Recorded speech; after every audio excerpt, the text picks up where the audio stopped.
everyone, welcome back again to Spiritual Growth Tarot and Astrology. I'm Denise, and today I want to bring some information through about the October 14th annular solar eclipse, which just means that, basically we're here on Earth and the moon passes, is in alignment with because it's a new moon, passes across the sun. So we'll get that big old ring of fire effect. So it should be really cool to see. But I also want to go through how this could affect you in your lives. If you know your birth chart, I'm going to take you through the houses. But even if you don't, like let's say you don't know your birth time, it'll still be useful information, I promise. Okay, so let me swap out cameras here and bring you over my table. Be right back. Okay, so here we have the chart for the time, Pacific time zone anyway, when the eclipse becomes at its maximum visual view. So it begins over the Oregon coast at 8:03 a.m. Pacific, of course, and it'll be partially visible at that time. But again, to see it at its full, ring of fire, it'll come in at 10:59 a.m. And then, but we'll start seeing, before that, we can, at around 9:10 a.m. Pacific, we can start to see that ring of fire coming in, but the max happens at about 11 a.m. And the last time to see it partially fading out is about 1:55 p.m. Pacific. So, if you can devote the whole day, just make sure, you have your special glasses. Even though it's a solar eclipse, NASA recommends glasses. And of course, with this new moon solar eclipse, it's the moon moving in front of the sun, and that's where we get to see that ring around the moon. And that is the meaning of the word annular. It's when we have that ring of fire visual. It's pretty cool.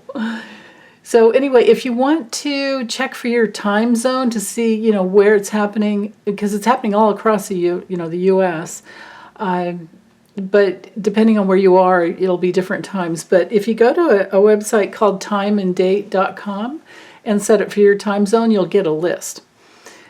So that might be fun to do.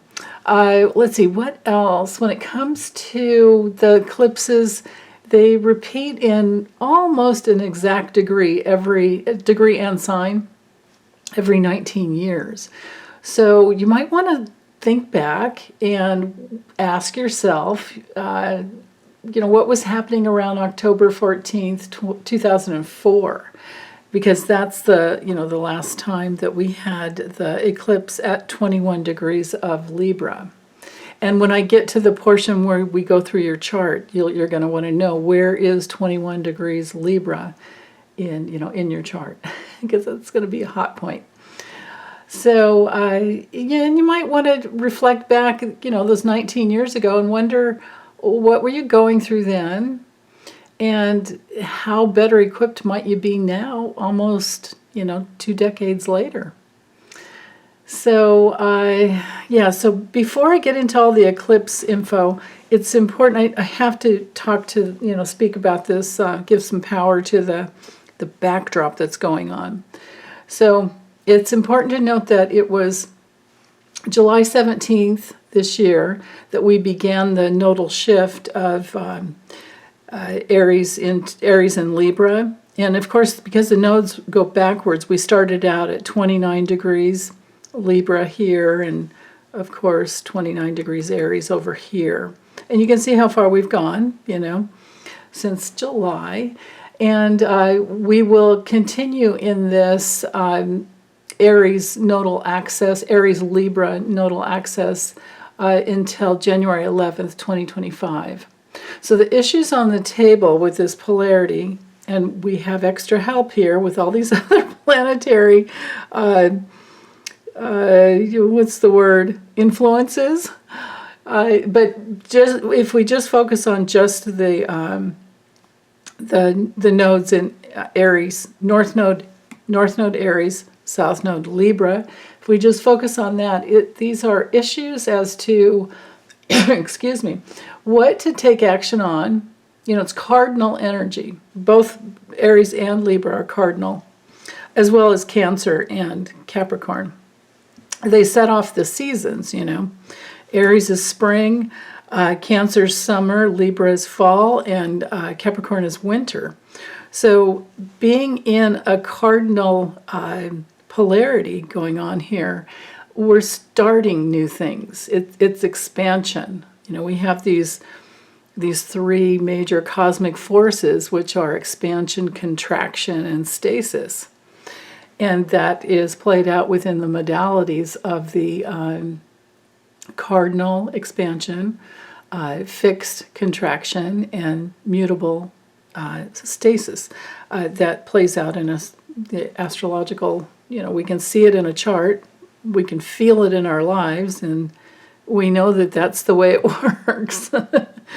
We take a deep breath in, might be a little pause, that would be the stasis, and then there's that expansion of, you know, exhaling and letting go.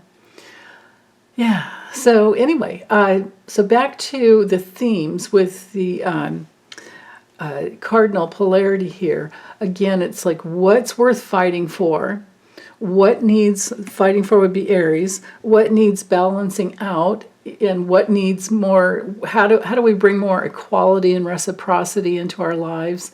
Justice is a huge theme, and we see that going on. Mars rules the north node here, and Venus rules the south node over here. So you're going to want to know like where, and even if you don't know your exact birth time, you can kind of you can get the feel for it as to you're going to want to know that, like where's Mars in your natal chart, because that's going to show you the actions to go towards that was set up natally for you. Are there planets close to it? Aspects to it. Even if you don't know the exact time, and couldn't get your ascendant and ascendant, descendant, IC, and midheaven, you can still get the aspects. So you can still get some information that way. So anyway, back to wherever Mars is, it'll make you want to, it'll motivate you to go towards something. It'll be what you're motivated to go towards. And Venus will help you see what you may be attracting all your life to help you come into unity with your real self. So, Mars and Venus work really well. You could say Mars is the divine masculine and Venus is the divine feminine, if you want to look at it that way. But with this eclipse, we have, when I get back up here to sorry for my squirrel moment, I kind of went here first, but I wanted to start off with Pluto squaring the nodes. We have 4 squares going on here. So this, with this eclipse, we have this backdrop of possibilities for new levels of self-empowerment versus the frustrations of feeling controlled by others. So just think, of what we've been going through. It's, women and our reproductive rights, all that's connected to Eris right here, and Chiron in Aries as well.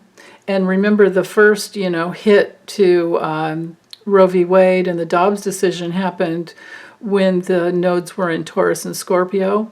That's definitely reproductive rights. Women, Taurus being ruled by Venus, and Scorpio being ruled, is, you can think of reproductive rights, reproduction with the sign of Scorpio. So now we have shifted, and now there's the fight for the atrocities that, happened. We need to fight over them. And, I'm like, when it first happened, I'm like, wait, didn't we already do this in the 60s and 70s? And what about the fight for civil rights? I mean, that's just, yeah. Why do we have to do this again? We keep having to fight for democracy.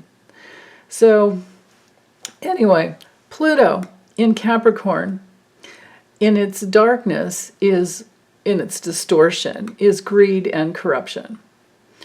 Working in the light, Capricorn energy, is everything it has everything to do with living in our personal integrity and coming from our inner authority. And most of all, taking self-responsibility for creating our own lives, best as we can. I mean, of course, as humans, we tend to have an automatic reaction to looking at effects, the outer effects, rather than the causes, the inner causes of what we're experiencing in life. And it's easy to look outside and go, oh, well, it's all happening out there. But we have to remember that we've all incarnated here at this certain specific time in history. And, it's good. It's good that we're all here together in this, but we each have our own part. So if we could, just think in terms of coming into self-responsibility within, then we can experience more peacefulness, because in the core of who we are, in the core of our being, and in every cell in our bodies, the quantum fields of universal cosmic intelligence are alive and well. It's like we already have within us everything we'll ever need to create what we need and what we want. Now, it won't be perfect because we're unitive beings, but we're having a dualistic experience here on Earth. But we can learn faster that way because everything's like right in our face, right? But if we could come from the perspective that we already are all that we could ever want to be, but the problem is that we're coming from a limited perspective that keeps us from accessing all of our wisdom and our power, and especially our love, and that in each lifetime we're just incarnating a fragment of who we truly are, and it's our life task, year by year, moment by moment, day by day, right? To actually heal those limitations, those fragments. When we bring in this fragment of who we truly are, then we can, with every breath, we can possibly bring in more of our spirit and spiritualize our essence, spiritualize our matter in our body as much as possible. But the way to do that is to heal the limitations that we put on ourselves as to what we think we can accomplish. So I like to look at this as it being our life task. It's each of our life tasks to work to bring out and release onto this earth the power and the peace and the truth of our love. And that literally is the power of Pluto transits. Like Pluto comes into your natal chart in one house, and it's only going to make it in one lifetime about halfway around if we live to be 100. It takes 243 to 248 years to get around your chart. So wherever Pluto started out in your chart, whatever house, whatever area of life, it is really important. So somewhere in our charts, we're all having this Pluto square. Everything that's in this chart is in our natal chart at one point or another. I just have this chart set for 0 degrees Aries so that you can see the natural zodiac. And because I don't know where you are, it would be crazy to do it any other way. So if we can think of, the power of these Pluto transits supporting our evolving souls, then we're doing, we're looking at things the right way. And if we can think of this process as releasing what is already inherently within us, our innate, truth, then it becomes much easier to just be real and authentic. Like that's the power of Pluto transit, especially at this anaretic last degrees. Now that Pluto has gone direct on the 10th, even though I'm doing this reading on the 2nd, but Pluto will go direct on the 10th. and it moves so slowly, but it's moving towards those last degrees, and it will go back and forth, a little. We're still going to have another little sojourn of it through Capricorn. So yeah, it's not till November, I think November 17th, before we have Pluto solidly into, and that's, November 17th next year, 2024, before we have Pluto solidly in Aquarius.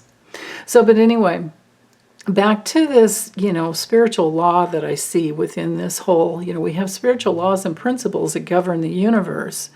We have our natural laws in nature. We also have man-made laws, but they don't always jive with spiritual laws. So it's important to get into the spiritual laws, because that's speaking to who we truly are. It's that part of us that never dies. So if we can be our natural selves and know that we each have our own unique spirit self with our own unique personality, and know that that part of us never dies, then maybe we can just relax more and have more fun. And most of all, how about we're not so fearful? So yeah, and then we have Saturn retrograde in Pisces. Wherever we have the red in this program, the way this Astro Gold works, wherever it's red means that it's the planet's retrograde, rather than having the little RX next to it. They just put it in red. So we have Pluto's direct, but look at all these other planetary and Chiron's a centaur. Eris, I'll speak about her a little bit more, but yeah. And when the nodes are retrograde, doesn't mean anything. It's just the nodes are already moving backwards in space. It's because they revolve around the moon.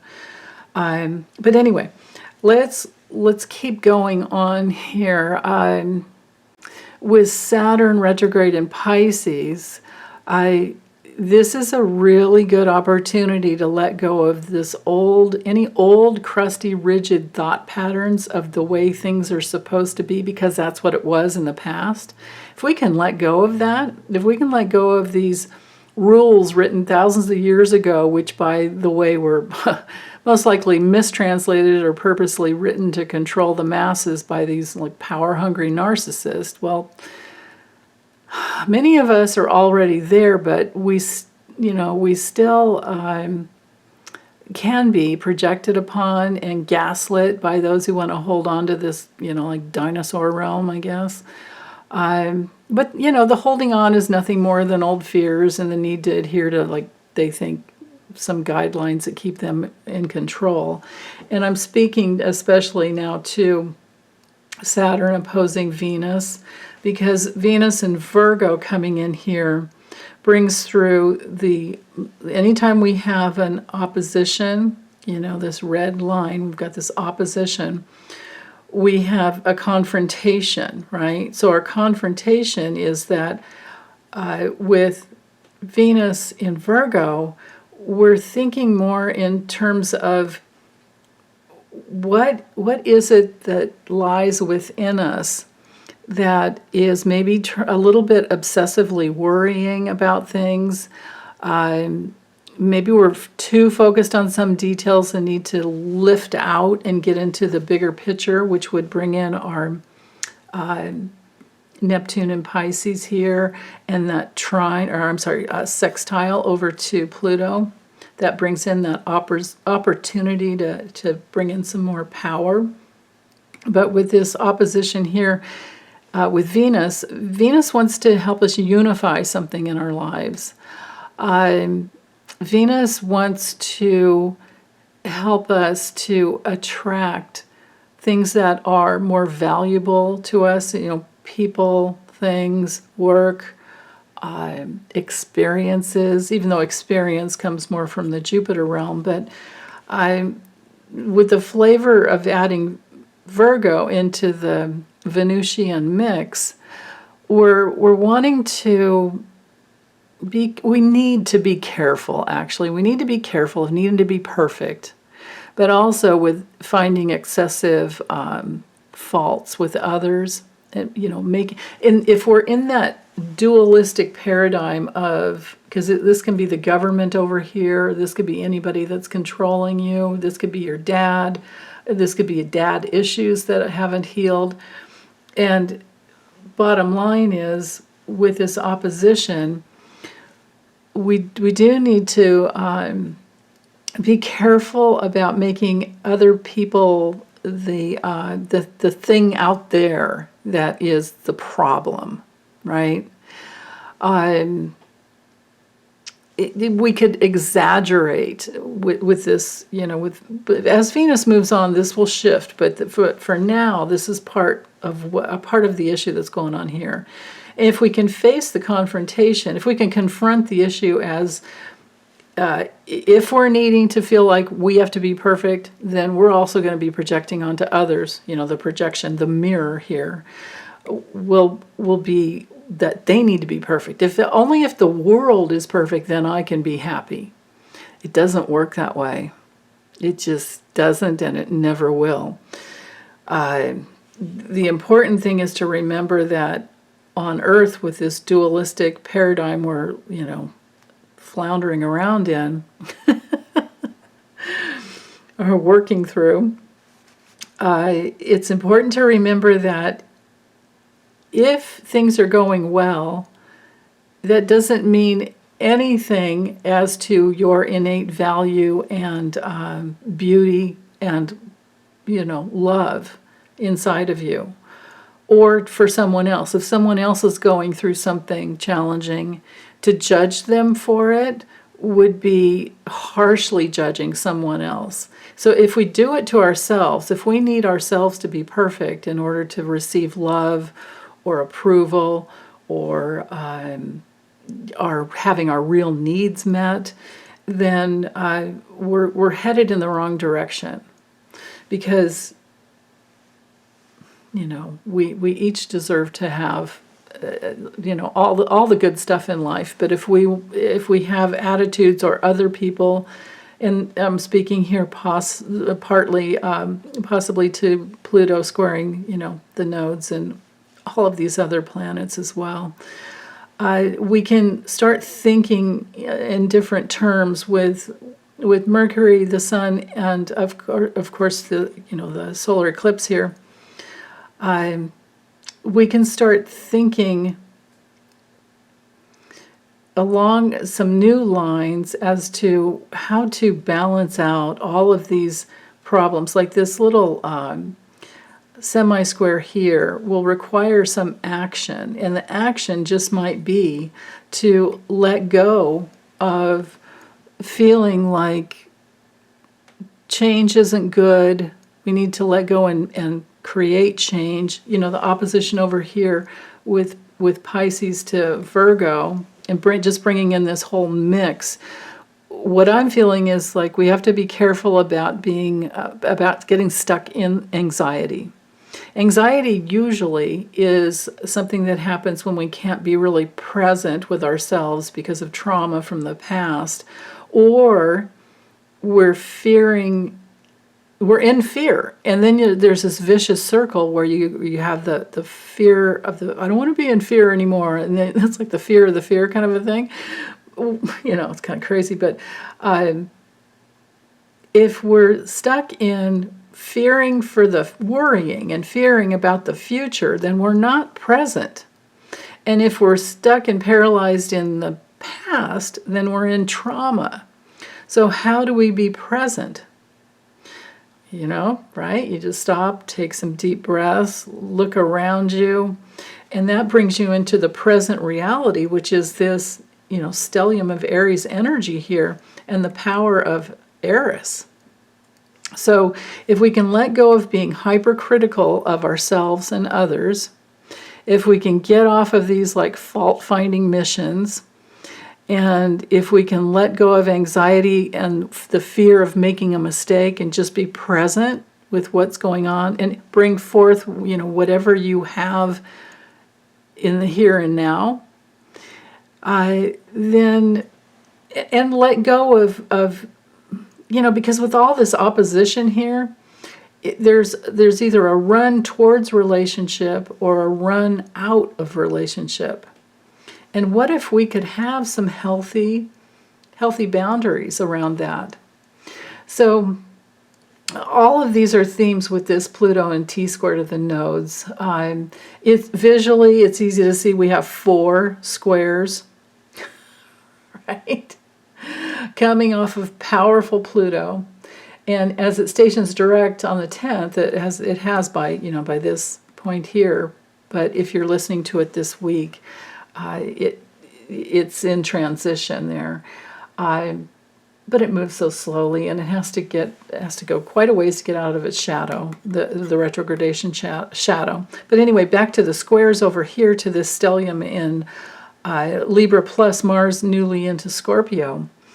All of this speaks to, I think all systems are go, but we're moving slowly, but we're moving surely towards the battle over fascism in the USA.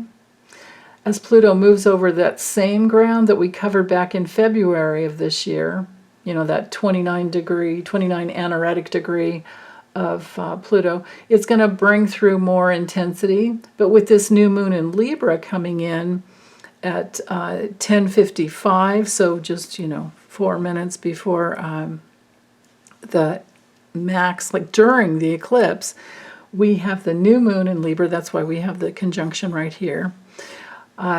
So just minutes apart from the new moon and the max solar eclipse, we can expect to see the fight for justice, I think, more than ever. And over this next year, in fact, all the way through to 2025, I think things will be intense because, of course, that polarity of Aries and Libra. So that's the backdrop of what's going on politically. But the nodes of the moon will fall out of that challenging T-square here on December 7th. So between this eclipse and December 7th, it will be most intense. Actually, probably a little longer than that because Pluto in this square over here to Eris, which, she's a dwarf planet like Pluto, and she's our feminine counterpart, or we could say sister of Mars and Pluto. In evolutionary astrology, we would always call Jeffrey Wolf Green named Mars Pluto's little brother.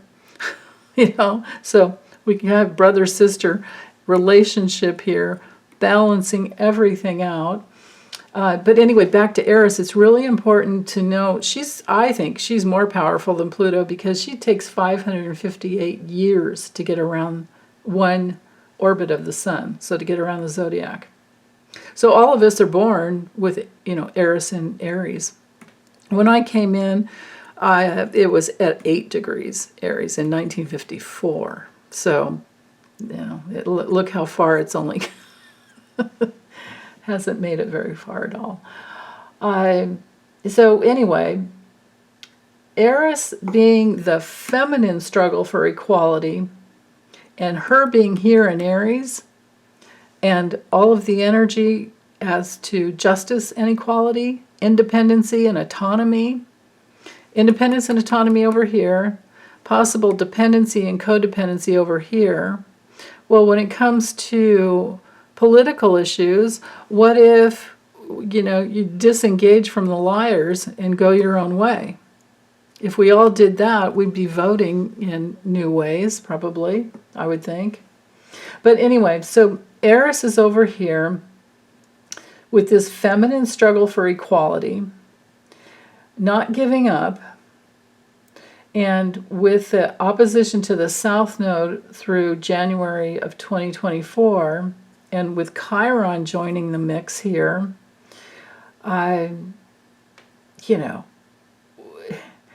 if these oppositions are confronted and not run away from, they can lead to major breakthroughs because all oppositions can lead to a breakthrough. And it has to be that way because it's like, here's a mirror here and here's a mirror here. And the only way to work through it is to keep going back and forth, back and forth, back and forth until you're like, oh, okay, we got it. We've either come together in unity, which would bring in the Venusian aspect of Venus ruling Libra, and the Venusian energy here, because Venus also rules Taurus. And with Pluto, there's that tension field that we've all been in for quite some time.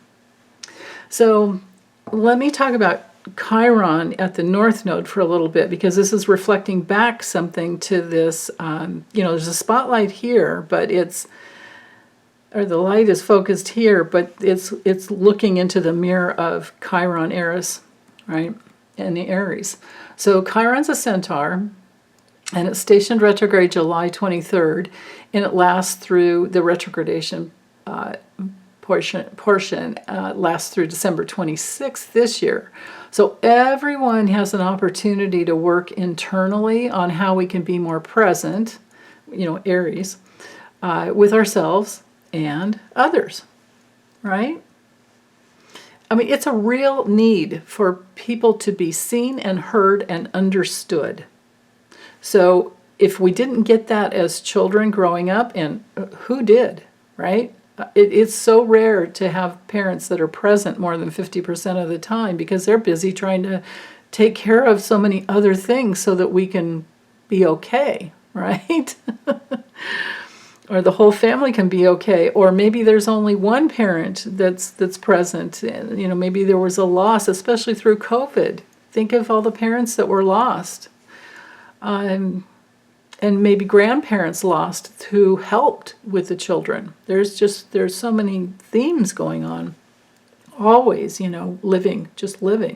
So the real needs, are for love, warmth, connection. These are Libra themes and Venus themes. Think of Venus as the mom. And what we have going on is that real need for love and warmth, and that makes you feel connected. And then if you feel connected, then there's this next level, just think of as a baby's growing, or even, as an infant, the baby cries and mom comes. That is to be seen and heard and understood, especially if mom brings food, right? Changes the diaper and food, diaper changing, nursing, and there you are. Then the baby feels safe in relationship. But what if you grew up schedule fed, where no one did come, or when they did come, they woke you up to feed you because it's been 4 hours, right? Even though you were hungry 2 hours ago and you cried yourself to sleep thinking you were going to die. And if that's your relationship with your symbiotic relationship with your mother growing up, you're never going to trust people until you heal that, until you realize where it came from, and how, and as you grow up, once you know, all you have to do is know what those real needs are. And you can flip the script really quickly. And as we grow up as adults, we do learn, otherwise we don't make it, right? We learn how to take care of our own needs.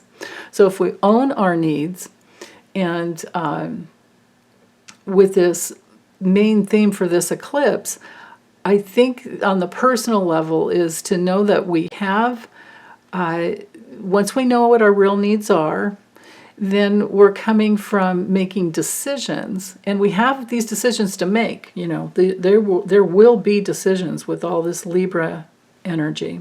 So if you can be present with yourself, and then be present within making decisions in relationship, and it's not always perfect. We make mistakes. We're human. So, but now the worst side of Libra would be to procrastinate and not make a decision. But to not make a decision is still a decision, and it's very disempowering to live like that, because it puts the other person in control of your life, and therein lies that dualistic polarity of Libra to Aries. So that's a huge theme for this, this eclipse. So, and there's also this other theme which has to do with facing our fears, and facing our fears can help us to access our gifts, and this will give us that energy to focus up and open, focus and open to all these opportunities. and healthy self-confrontation will be happening. Adjustments with the quincunx in conjunct here to Neptune. To the South Node, we have the wisdom of how to have healthy relationships within. And with Saturn and Pisces trining the South Node, and the, there really should be 3 lines here, right? Obviously, yeah, that's weird. There could be, because it's both, there should be definitely 3 lines there. So it should be a triple trine from Saturn. Saturn in Pisces retrograde is helping us learn healthy boundaries, especially for us empaths. We need a lot of downtime. We need a lot of seclusion. And if you can't give yourself space, then somebody will be bumping up against you to help you say, oh, hold on, wait. And as long as we can do it without taking each other's heads off or, damaging a loving foundational relationship, then we're doing just fine. So anyway, just to remember that even though there's some healthy confrontation, and most of all self-confrontation that's needed, past life relationship issues are going to be coming up because, South Node in Libra, we're dealing with relationship issues from past lives carried into this lifetime, and they're up for healing. Because most of all, remember, relationships are mirrors. So what's in the mirror? Is it truthful and loving, or is it something else?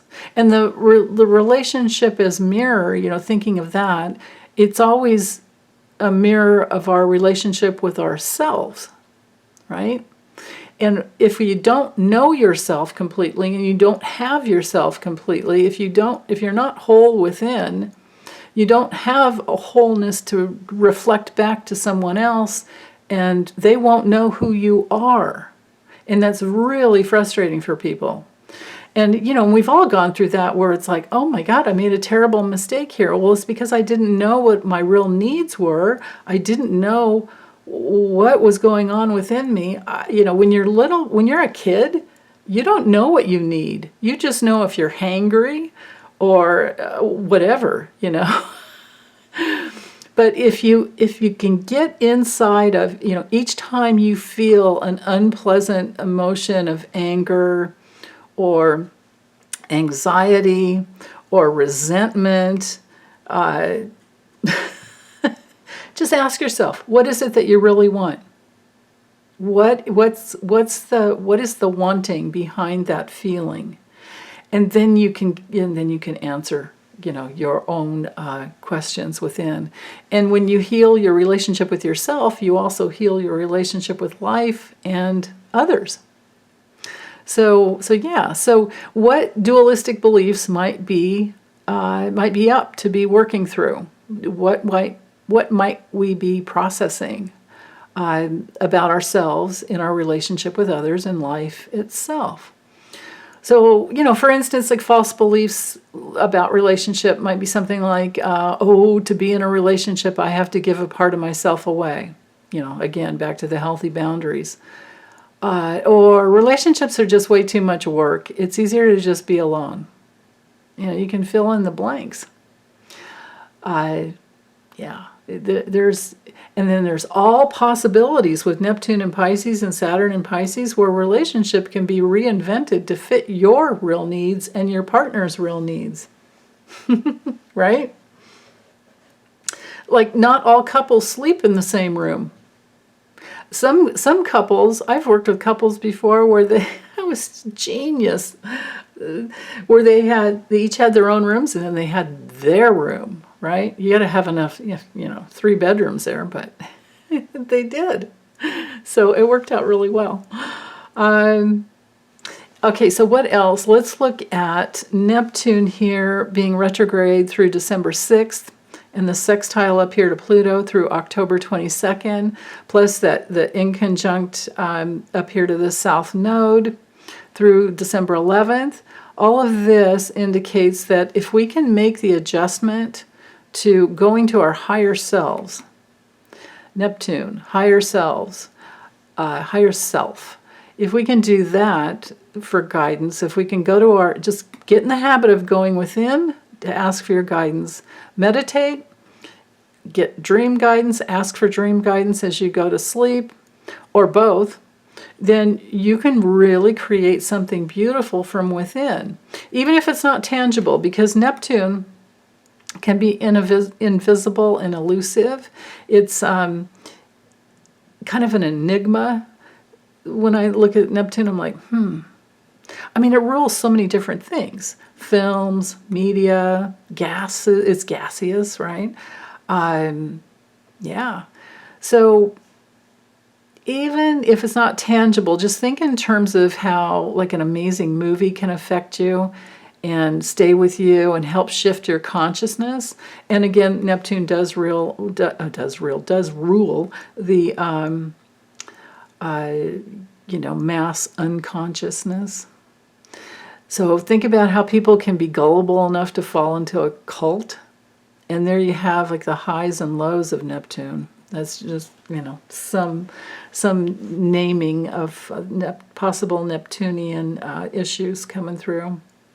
And then Uranus over here, it's retrograde, of course, you can see because of the red numbers, but through January 27th next year, and at 22 degrees here of Taurus with the trine to Pluto, this lasts until October 22nd. So between now and October 22nd, it's a really good time to work to free our power struggles, right?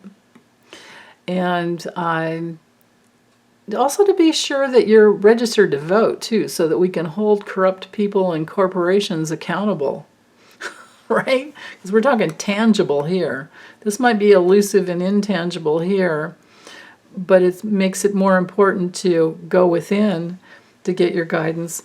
Uranus can help us wake up and create freedom in our lives. And in Taurus, it's all about safety and self-preservation. So there, but it's fixed and stubborn, where Uranus can be sometimes unpredictable, oftentimes very unpredictable. We have change, the planet of change, but the sign of no change. I want to say right here, man, well, something's got to give. Flexibility is always the key. And then to reflect up here back to Saturn for just a bit, it went retrograde June 17th and lasts through November 4th. And this is a good time for building our spiritual foundations and master our addictions. Because that will help us, access deeper truths. And with Pisces, Saturn and Pisces, we can dissolve some old ways, these old conditions that we think that this is the way it has to be just because that's the way it was in the past. Yeah, it doesn't have to be like that at all. So, okay, what else? That in conjunct there. Let's talk about these two in conjunct. So this quincunx in conjunct, they're 150 degrees. And we are coming to the sun and the moon from Uranus. Okay, so cardinal energy here that wants to move. When I say cardinal, just think movement. Fixed energy here, I think you know what that means. So change is looming over here, and there's an adjustment from over here. So even though Uranus is the slower moving planet, I think that the adjustment is going to be more flexible. Again, change or rigidity, basically. Maybe for a lot of you, it might be because Mercury's in, we have to bring Mercury into the mix with the opposition here. Look how Chiron is exactly opposing Mercury. 17 degrees here, 17 degrees here. So if you've done your deep inner work, remember Chiron relates to our deepest inner conflict, our dualistic split within, the place where your soul is not yet in alignment with your spirit because your soul has wounding that it's working through. But if you can work through it, then you can access your deepest gifts. So that's why I always say Chiron is your deepest wounding, but on the, in the core of it, it's also your deepest gifts.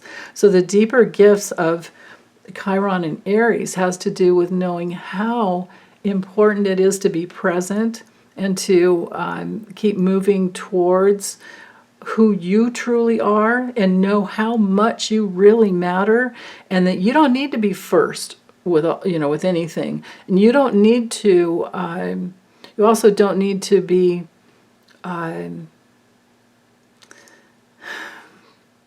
feeling abandoned all the time, right? So it's like, if you don't abandon yourself, if you're present with yourself, you've got it going on. Because that brings through your independence. Aries is all about self-awareness and trusting your instincts and having the courage to get into your positive self-assertion and in constructive ways go towards what works for you. Be a little more interested in yourself, right? And maybe it's about not overgiving, especially with this polarity here. So Mercury to Chiron, we're going to be thinking about all these things. We're going to be thinking about ways to nurture ourselves and not give up on ourselves and not abandon ourselves, so that when someone abandons us, we're just fine. As adults, that's how it gets. But when we're little, it's hell, right? It's like, what? Where did they go? Why? What did I do wrong? And maybe you did nothing wrong, but things changed for them in a way that it was hard to include, to be, like think of being well, I remember this because this is one thing that's like, I've always felt so bad, and I can't find her anymore. But it was a dear friend that I had a really close relationship with in high school, and then I met my soon-to-be, not too soon, but soon enough to be husband. And you know how it is when you first fall in love, it's like girlfriends kind of go, and the guys can relate to that too. We can all relate to that. And I lost contact with her, and she moved away, and we never saw each other again. And I regret that to this day, of not, somehow saying, hey, let's always stay connected. So it's things like that. These are Aries and Libra dynamics. Like the fear of being rejected is over here, and the leaving is over here. And how do we balance that out? Well, we live and learn, right? We make mistakes. So what we want to let go of and leave behind, especially for the Aries instincts, is to fall into the Libra. So you want to be careful about seeing yourself through other people's eyes, and being too selfish or being too overly nice.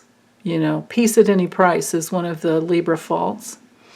Or we might have like an obsessive attachment to, you got to be 100% fair, and if things have to be equal, like you can't just go out to lunch and I'll pay for it this time, and can I just friggin' pay for it, or do what? We have to split it down to the penny and figure out what the tip is. No, please just let me pay for it, like that. Or maybe you're with someone who could definitely afford to pay for it, but no, they want to make sure that it's split down the middle. I'm like, hey, let's just go. Here's my card, like that kind of thing. Or it could be this like attachment to things just always being happy. That's not life. That's just not real. So therein lies the problem with dependency and codependency things too, because, addictions, I'm not going to name a sign for that because it's inherent throughout, right? It's just, yeah. Aries would have the addiction to it being my way. Taurus would have the addiction of food and comfort. Gemini would have the addiction to maybe having the last word, always talking, needing to figure everything out. Cancer might have an addiction to everything being perfect at home or having control. Leo, again, my way or the highway. When it comes to addictions, or to be, I'm just thinking of Trump, like always having the attention, good or bad. Virgo, the addiction to need to be perfect and have things be really healthy all the time, never letting go. Libra, maybe the addiction to being in harmony, peace at any price. Oh my God, we can't fight. Oh, I can't say that. But then you're thinking it and you're in passive aggression and they're getting it, Well, there's cat fights going on here, right? Scorpio addiction could have to do with keeping things surface or always needing to go really deep. Digging your heels in and controlling, the need to get even, right? Sagittarian addictions can be the need to always be tucking and, again, my way or the highway is probably inherent with the negative side of all the fire signs. But Sag has this need to be free. Like the old days, they'd always say, "Oh, don't date Sagittarian men because they'll never commit." But they can sure be a lot of fun, right? So anyway, the need for freedom might be an addiction, commitment issues. Capricorn, the addiction to be in control and have it all, right? Give me the money. Aquarius, the need to be above it all. Intellectual pride, right? Like material pride here, maybe all of not Virgo, but Taurus and Capricorn can have that going on. Pisces, the need to be in bliss can be an addiction, right?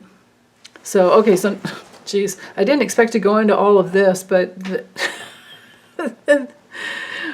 you can see my background in psychology and all things related to trying to transform the soul substance coming out. So anyway, from here, let's look at, I think it's probably a good time to take you through the houses. Well, wait, hold on. Let me just double check, make sure I didn't. We brought in Mercury, thinking about, yeah. Oh, Mars and Scorpio. Wow, let's don't miss that. Mars newly into Scorpio in the mix here, especially as the moon and the sun. The sun moves 1 degree a day. The moon moves about a degree every couple hours, 2.5 hours, I think. We are going to have the moon hit Mars next.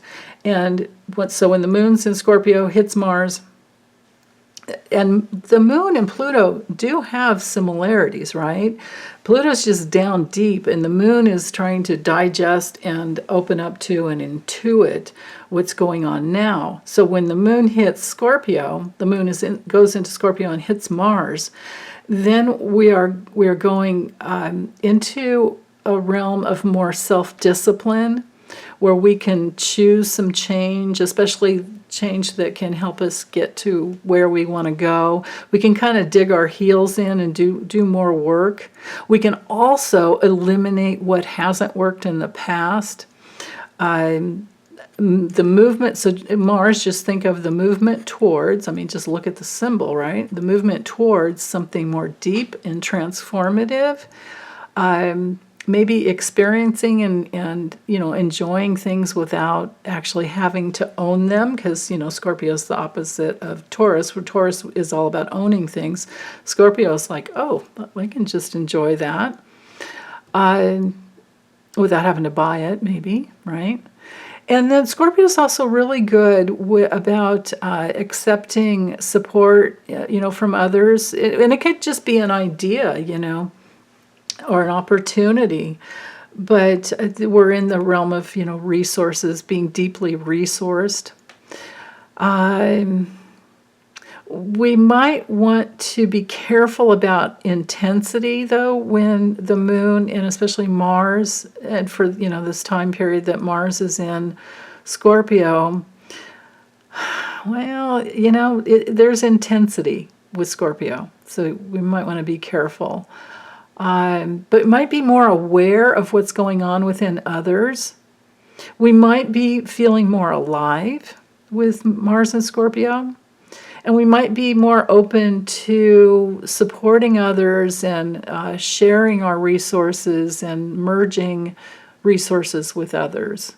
We might be more open to partnering with this eclipse in Libra, because Libra is all about partnership, right? Marriage, partnership, all of this good stuff. It's the bridge to the other. Again, just look at the symbol. So, yeah. So with Mars and Scorpio during this, and this, like next month and a half or more, we're going to need to let go of the attachment to always being so comfortable, or to own things and be possessive about things or people. We might need to let go of being stubborn about some things. But then again, if you're digging your heels down to get a project done and you need your space and your time to get that done, then relationships that love you will definitely, people in relationship with you, they will understand, or you're going to teach them to understand, I imagine.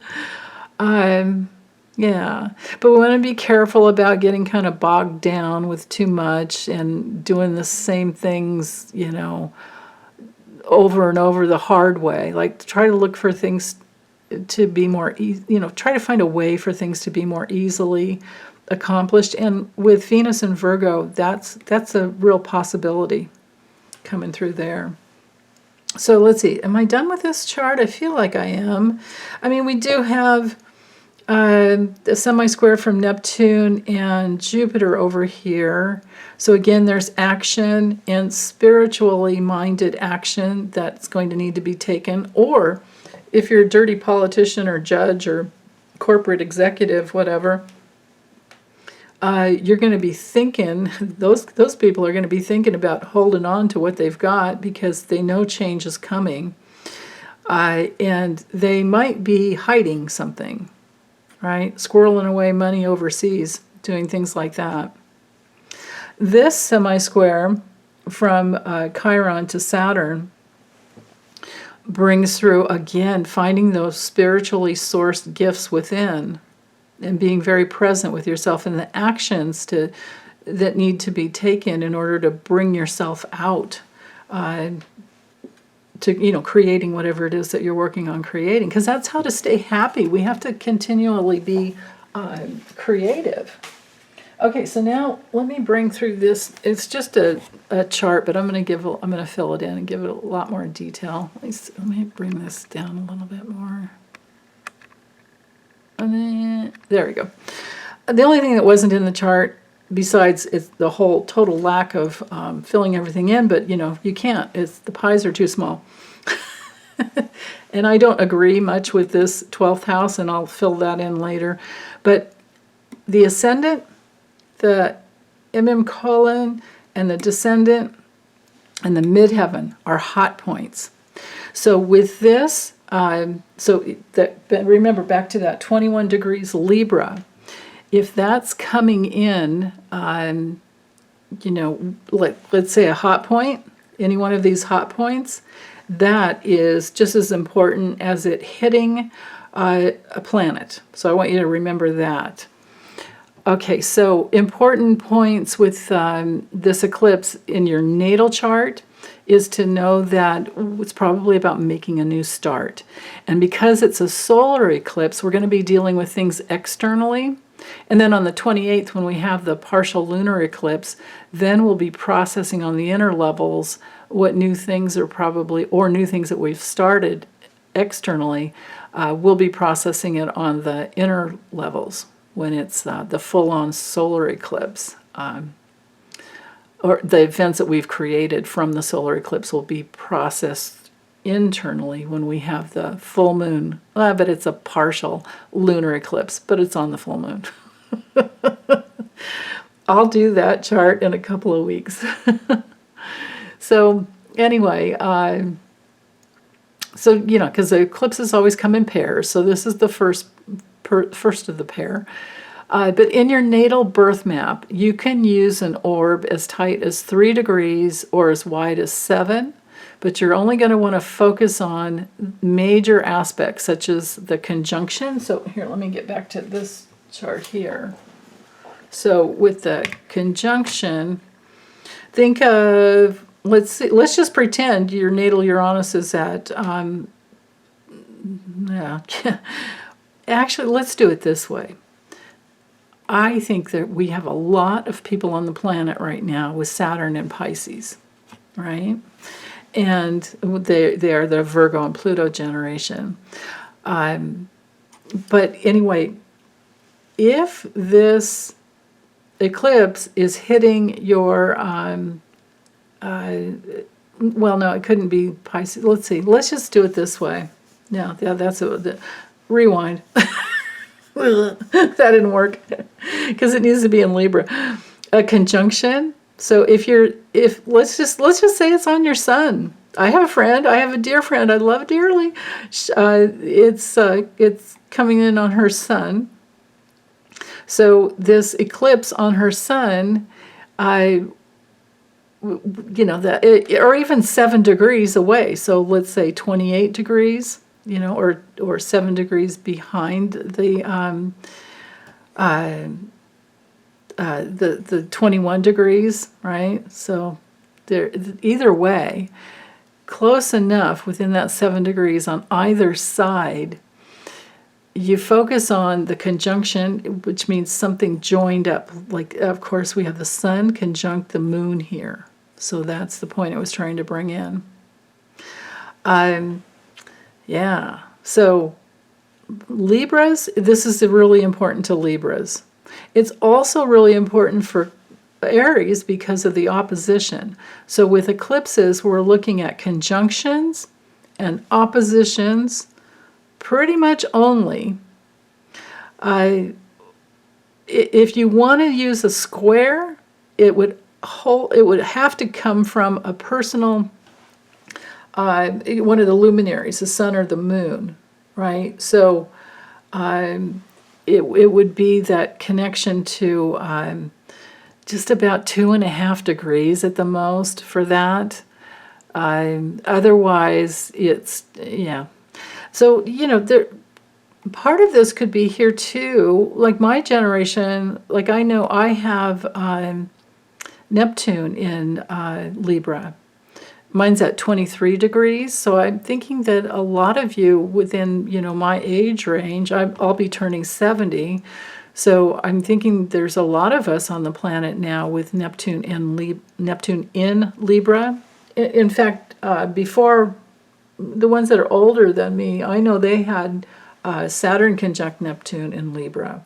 So if the eclipse is coming in there with Neptune, this can be, let's just pretend that Neptune in your chart is on your ascendant. If you had 21 degrees Libra ascendant, well, the ascendant, because it's who you are, because it's your body, because it's your aura, because it's your soul substance in your body, it magnetizes your life experience. If you're born with a Libra ascendant, you're always going to magnetize relationship. And you might magnetize people because part of the Libra personality is a little more extroverted. You might always have a lot of friends and social life. That's just something you can take for granted. But don't take anything for granted. Just be grateful, right? But so anyway, if this south node, this, eclipse is coming into your ascendant and your first house, wherever it's landing, this is what you're going to be working with over the next 19 years. Like, again, you might want to reflect back to what was happening in October 2004, October 14th, 2004, and think about how far you've come, and now what changes can you make over the next, that you may see come to fruition, which, 19 years from now. And then also, because Venus rules Libra, you have to look as to where natal Libra is in your chart, and that'll give you some more information, some more flavor about that. And like I said, Mars ruling Aries, you can look to Mars to see the opposition. So those are all considerations there. So anyway, I'll go through the houses from this portion. So and it wouldn't have to be on your ascendant, although it would be much more strongly if it were.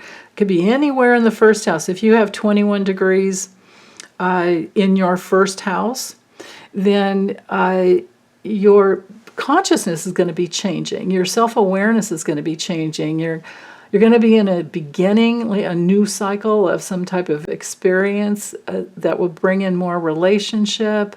And I would think that, it's going to be very, very beneficial. And it could change the way you move towards something in your life, because of course Aries is at the polar opposite. I always look at things in polarities. If the eclipse is coming in your second house, so you can say your self is changing, right? If it's coming in your first house, your what you magnetize to yourself is changing. But if it comes into your second house, it could be that your values are changing. The second house is our personal resources, the materials. Taurus is like, you got it. it's something there. You're born, it's like, oh, I have a body, or I'm here. And then the second house is like, oh, I have a body, right? So this has to do with your body, your sense of self and what you value. It has to do with all your possessions, like I was saying, your personal income, and then how you spend it too. But it's very tangible. So it just has everything to do with your personal finance. So that's where the changes could be coming, and in good ways. Don't think of eclipses as being bad. It's something that just sets off an event, that's all.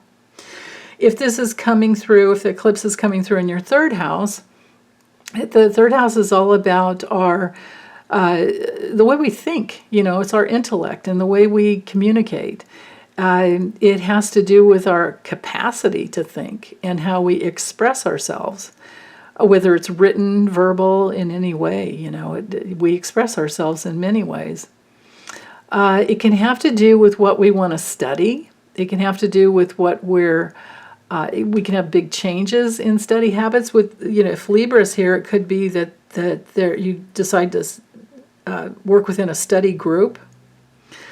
And it's also our house of siblings, brothers, sisters, relatives, actually, all relatives kind of in general, you could say. It's also the house of our neighborhood, what's going on in your hood. But most of all, it's our house of learning. That's the way I see it. It can have to do with what we perceive, like on the sensory level around us as well. So if it's at the IC down here, like right at this hot point, that can bring through a big change that helps you heal past life issues or bring through more past life gifts. If it's in your fourth house, then this is everything related to our home, our family life, domestic affairs. You might get into being a domestic goddess. I do that every time I do laundry. I just pretend. Because I hate doing laundry. Let's see, what else with the fourth house? It's our, you have to just think literally of your house, so it's something that's very stable. It does literally rule houses and home, property, literal, land, things like that. It's also our house of our moms and our maternal, relationships. Like anyone who nurtures you in your life could be considered a maternal relationship. And it can be our parents in general.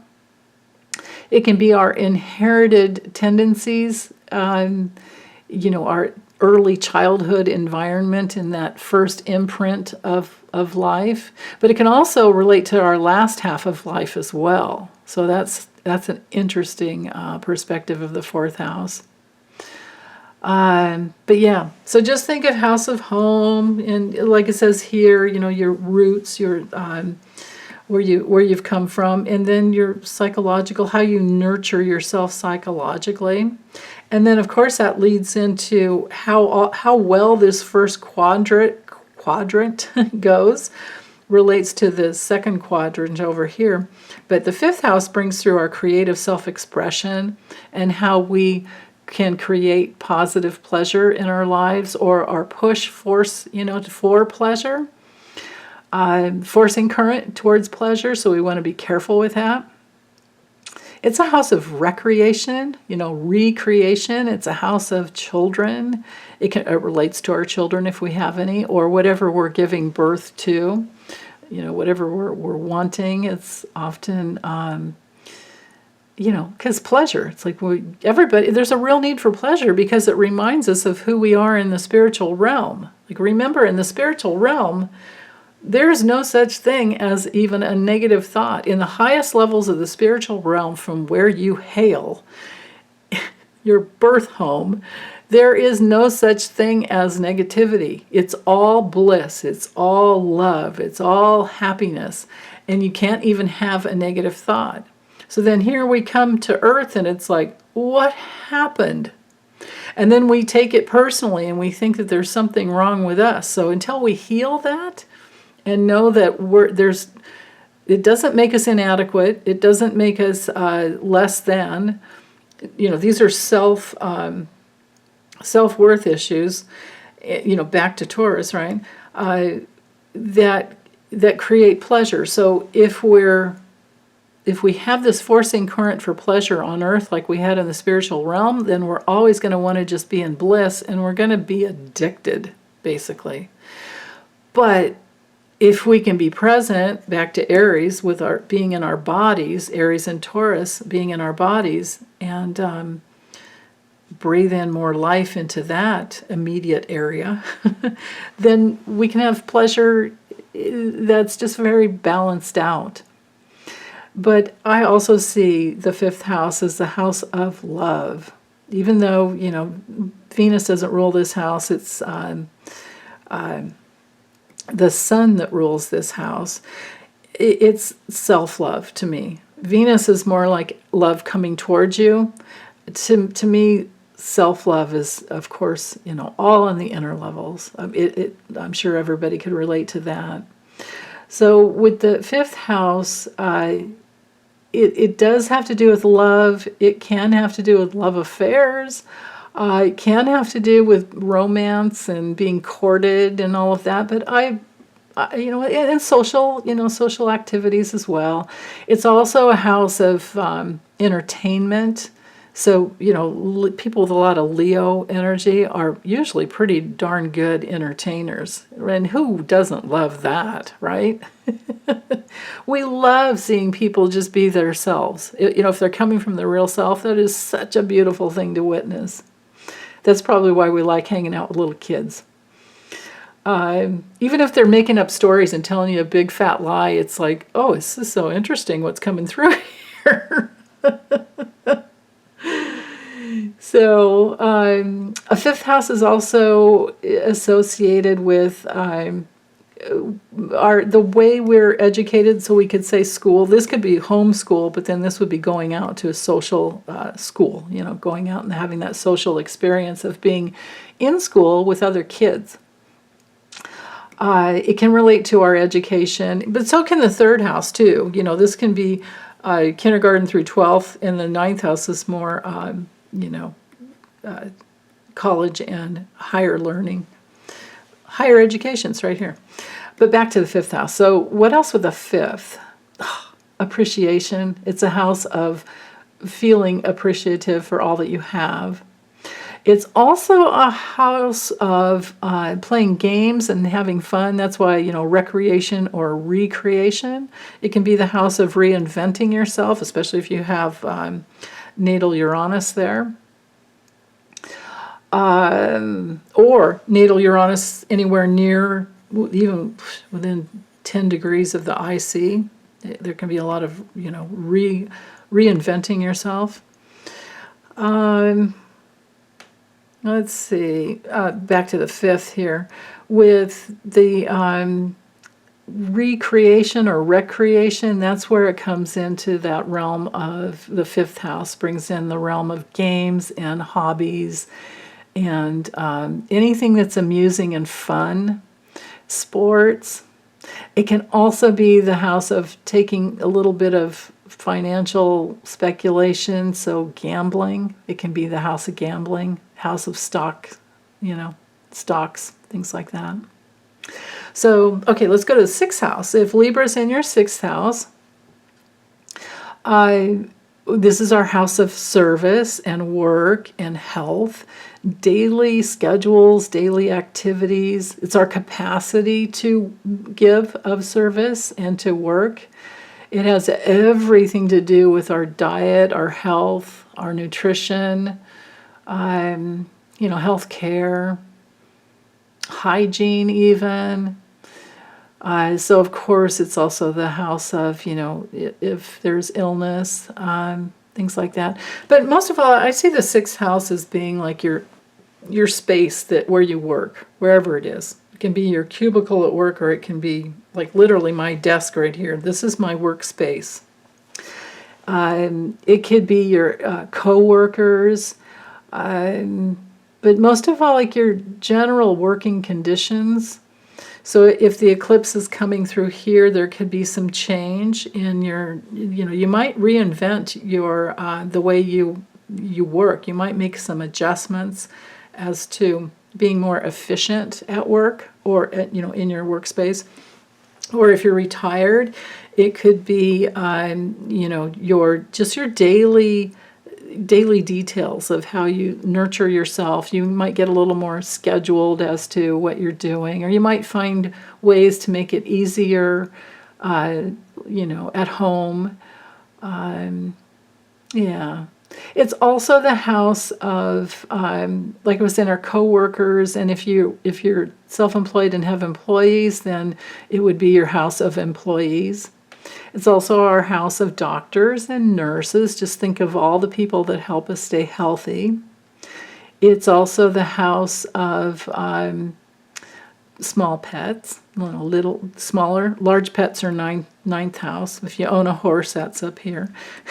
Doggies, kitties, and any small little pet is of the, even if it's a goldfish or any fish, it's related to the sixth house. So yeah, so all things of, you know, health, and pets keep us healthy too, right? I mean, relationships with our pets definitely contribute to health, because there's that real need, you know, for connection, and the real need to love and give love, right? So okay, so let's go to the descendant here. Now, if this happens, that's because you have a 0 degrees Aries ascendant, or I'm sorry, 21 degrees Aries ascendant, and this would be a 21 degree Libra descendant. So the descendant is all about our partnerships and relationships.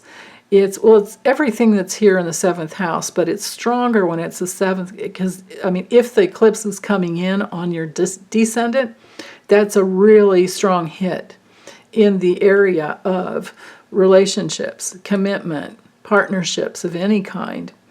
And the way we interact with each other, you know, the way we interact with society, that's actually 10th house as well, but pretty much the seventh house is people who are closer to us, and how we deal with the public.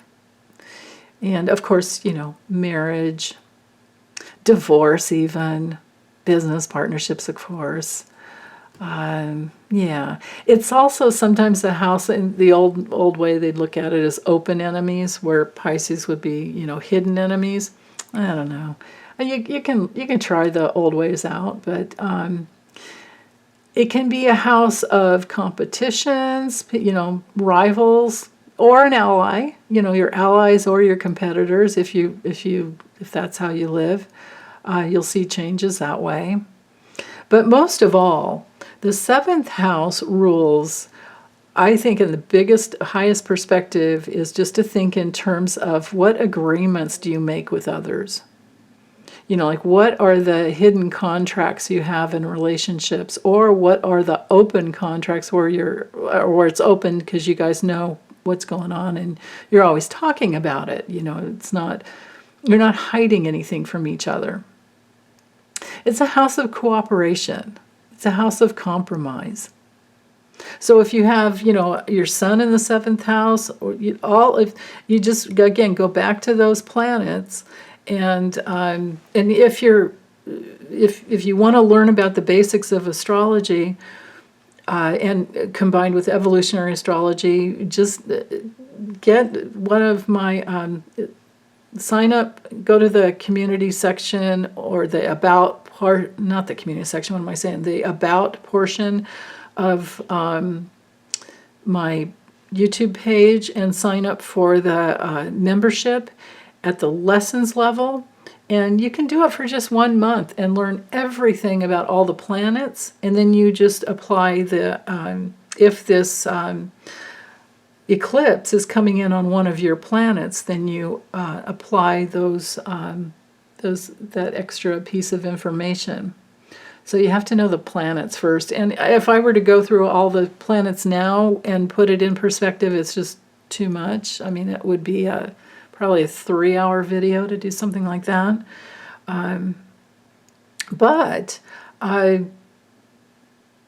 Yeah, so let's just go ahead and move on to the 8th, actually. So the 8th house is our house of letting go. It's our house of rebirth. It's our house of renewal.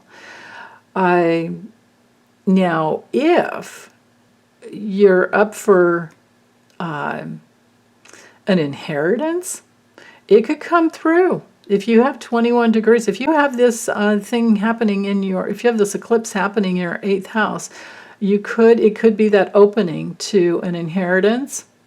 The 8th house rules inheritance, inherited assets, the things that we create that's a legacy, and even if it was something you created in a past life and it comes through in this lifetime. It can also be insurance. It's our house of insurance. It's our house of, if you're married or in partnership, that way, any committed partnership, it's the house of their ability to earn and make money. It's also the house of recycling and bringing things in that you didn't realize were of value in the past, and now it's like, oh, hey, I didn't know I could use that. I forgot I had that. And then you bring it in and you work with it. Instead of, buying something new. It's like, oh, I already had it. It's already there. And then, of course, the 8th house is all about sex. It's usually like sex, death, rebirth, death benefits. What else? Psychic abilities, big time. Thinking in terms of reincarnation. Letting go of the old so that the new comes in. Preparation for the new. But yeah. So, of course, all the water houses, Cancer, Scorpio, and Pisces are psychic. So let's go to the 9th house. The 9th house is fun. There's a lot in the 9th house. It's our house, like you can see here, philosophy and higher education. Well, it's philosophy because it's the house of belief systems. What do you believe in? That's always changing, right? We're always learning. Well, hopefully. I can't say everyone always, but hopefully. We're hardwired for it, but, do we go with our natural, you know? But anyway, ninth house is the house of divination. It's the house of spirituality. It's the house of legal affairs, spiritual law, natural law, man-made law. It's the house of foreigners and interests in foreign things, religion, thinking abstractly. It's a house of publishing. Like I said, there's so much with the ninth house. Publishing all types of media, advertising. It's a house because it's related to foreign lands. It could be a house of lengthy journeying, going across, traveling to a foreign country and you stay there. It takes you a long time to get there, and you stay for a while. Or, you come right back, but who wants to do that? If you're going to take 15 hours to fly somewhere or whatever it is. Yeah. Because it's the house of religion, it's also the house of churches. Because it's the house of higher education, it's also the house of universities. So, if you have someone going off to college, that definitely would make sense to me. What else? It is associated with being aware of what's coming in the future, because it's a house of intuition, divination, intuition. And like I said, horses, especially race horses, which I'm totally against. I don't like doing that to animals. But that's just me. Okay, 10th house. It's career, it's reputation. It has to do with your status. It has to do with how you participate in life. Oops, I'm sorry. I should have gone to the midheaven first. Midheaven rules the 10th house. Midheaven is the high point in our chart as to how we relate to the world and what we want to give to the world. So if you have 21 degrees Libra coming in there, you could have a big burst of energy to give in a new way and relate in a new way that will affect your career later on. And if if you're still working, if you're retired, there's still ways to relate, right? Libra's all about relating. So anyway, back to the 10th house. This can be, besides professional, whatever interests we have professionally, and whatever our business life is, like I said, reputation, so that's how we'll be recognized for our efforts. If you work for someone else, this is the house of your employer. If you're self-employed, this is you, coming in here. It'd be like having the sun in the 10th house. Yeah. It can be a house of more prestige, I suppose, tenure. But it's also, the way I see it mainly is the house of your authority. It can be your house of father as well. Saturn rules his Capricorn, Saturn rules his house. But it would be more about your authority with your own inner authority. And so how do you relate to the world coming from your inner authority? And therefore, what do you achieve from moving forward like that? So what you create in the world has everything to do with the 10th house, or the 10th house relates to what you create in the world.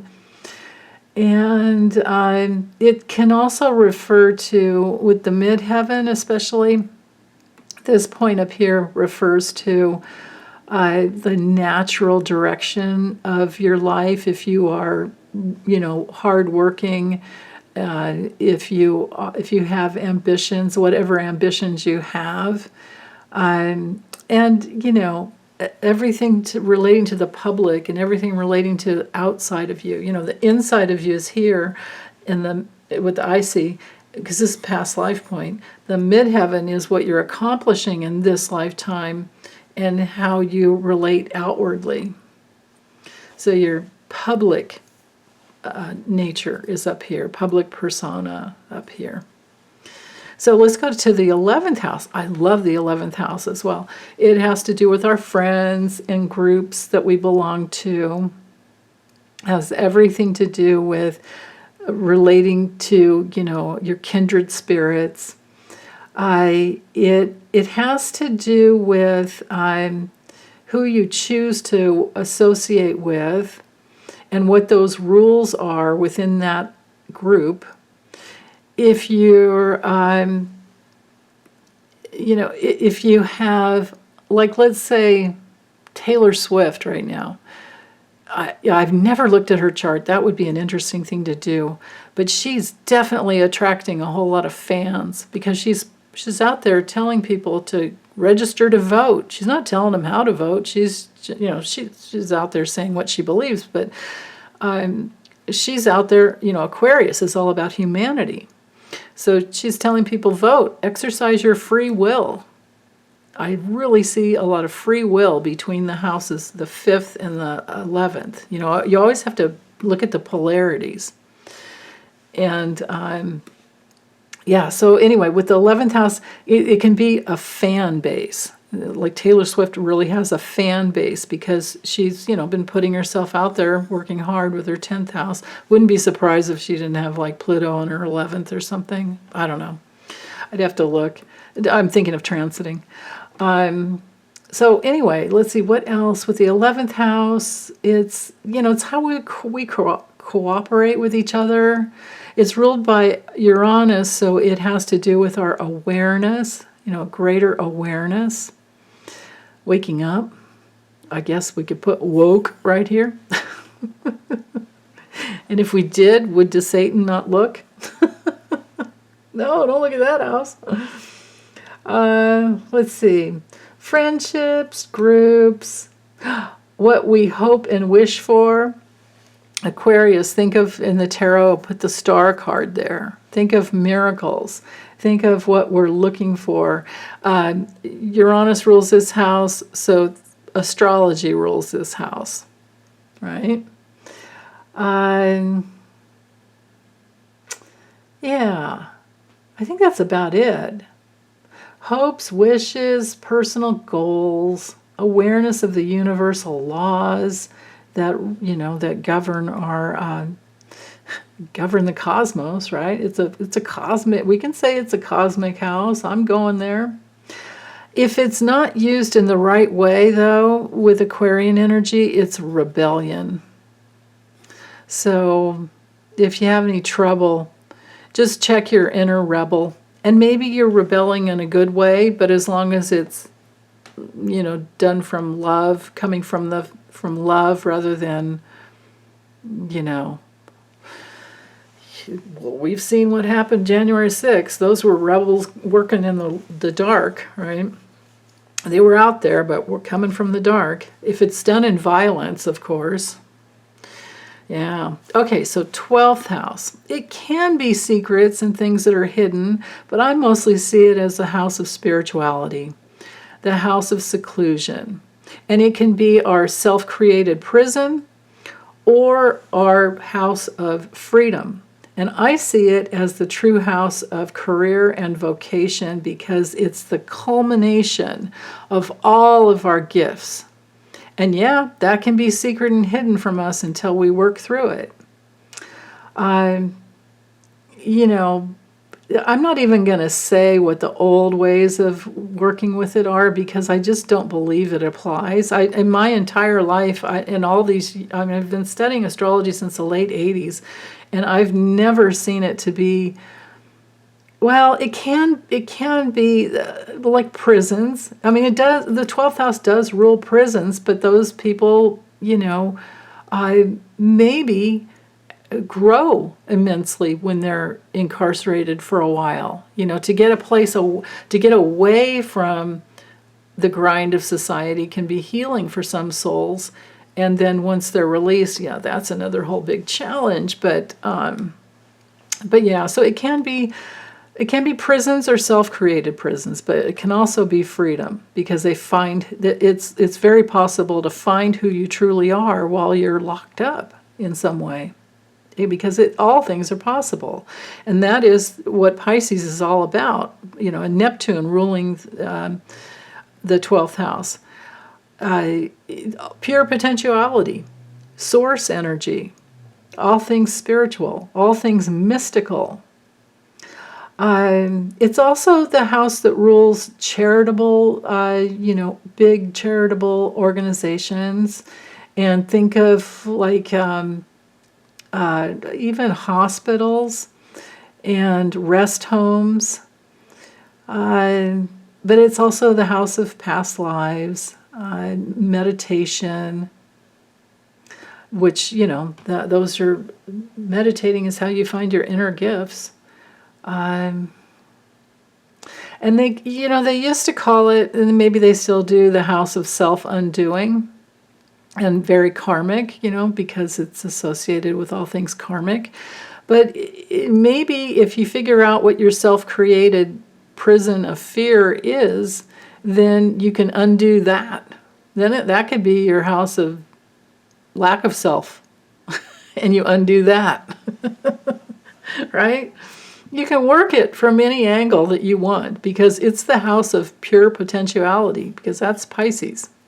All things are possible. Yeah, well, within limits, because bottom line, we're all here in a body, and there are only so many hours and in the day, and we only have so much energy in one day. But if we take notes as to where we left off, we can keep working on it the next day, and that brings in the polarity of Virgo, right? That all the polarities are always super, super important. So I think that's it. I think I'm done there. We've gotten through the 12th house. Yeah, all 12 houses. Okay, well, I'm going to sign off and get this uploaded. Okay, you guys, bye.